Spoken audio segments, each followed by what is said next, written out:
Сәлем балақай, қалың қалай? Балақай, сен өрмекшілер кім екенін білесің бе? Кәнекей бірге олармен жақынырақ танысып көрейік. Өрмекшілер 8 аяқты тіршілік иелері. Олар жәндіктерді ұстау үшін жібек тор жасаумен танымал.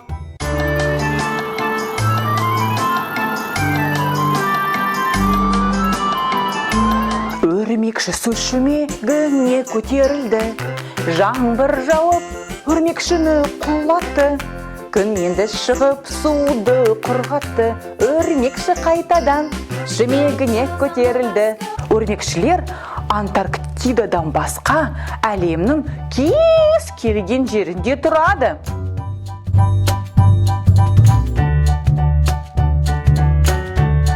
Өрмекшінің шамамен 38 000 түрі бар.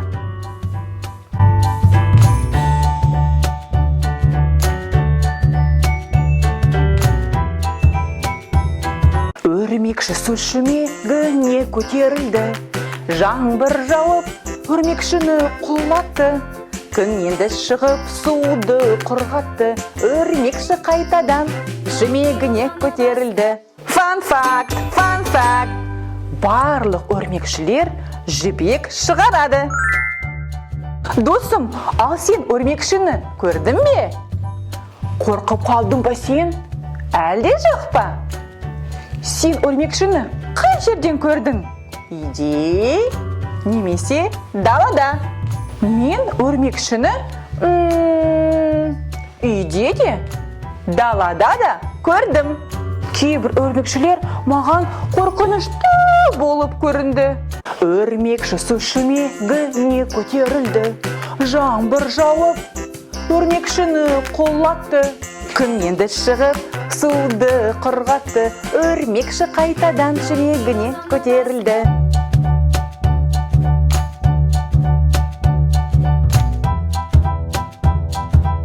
Өрмекшілер неден жейді екен, сен білесің бе?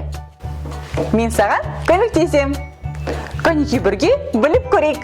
Кейбір өрмекшілер құмырсқалар, шыбындар, масалар және аралар сияқты жәндіктерді жеуден басқа құстар, бақалар, кесірткелер және қырық аяқтар сияқты өте кішкентай жануарларды да жейді.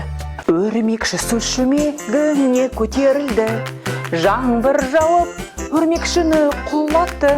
Күн енді шығып, суды құрғатты, өрмекші қайтадан шүмегіне көтерілді.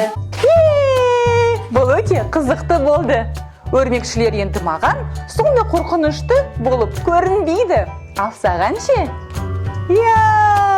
Жарайсың досым. Сен маған лайк басуды ұмытпа. Лайк. Рахмет саған досым. Ендеше келесі кездескенше.